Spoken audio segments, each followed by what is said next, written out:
சீர்காழி அடுத்த மேலையூர் பத்தினி கோட்டத்தில் 53ஆம் ஆண்டு கற்புக்கரசி கண்ணகியின் வீடு பேறு அடைந்த நாள் விழா நடைபெற்றது. 76 ஊர்களைச் சேர்ந்த நகரத்தார் மற்றும் பொதுமக்கள் பங்கேற்றனர். மயிலாடுதுறை மாவட்டம் சீர்காழி அடுத்த மேலையூர் பத்தினி கோட்டத்தில் கற்புக்கரசி கண்ணகி கோவில் அமைந்துள்ளது. ஒவ்வொரு ஆண்டும் ஆடி மாதம் அனுஷ்டம் நட்சத்திரத்து அன்று கண்ணகி திருநாள் விழா கொண்டாடப்பட்டு வருகிறது. 53ஆம் ஆண்டு கண்ணகி வீடு பேறு நாள் வழிபாடும் சிலம்பு பொழியும் நிகழ்ச்சியும் நடைபெற்றது.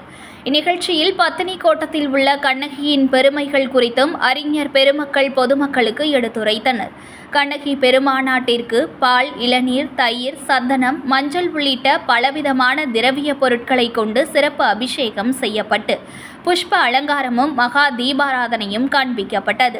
பத்தினி கோட்டம் அறங்காவலர் ராஜசேகர் ஏற்பாட்டில் நடைபெற்ற இவ்விழாவில் 76 ஊர்களைச் சேர்ந்த ஏராளமான நகரத்தார்கள், பொதுமக்கள், ஸ்ரீனிவாச மேல்நிலைப்பள்ளி ஆசிரியர்கள் மற்றும் பள்ளி மாணவ மாணவிகள் கலந்து கொண்டு கண்ணகியின் சிறப்புகளை 108 போற்றிகள் கூறி வழிபாடு செய்தனர். செய்திகளை உடனுக்குடன் தெரிந்து கொள்ள லைக் பண்ணுங்க, ஷேர் பண்ணுங்க, சப்ஸ்கிரைப் பண்ணுங்க, மறக்காம கமெண்ட் பண்ணுங்க.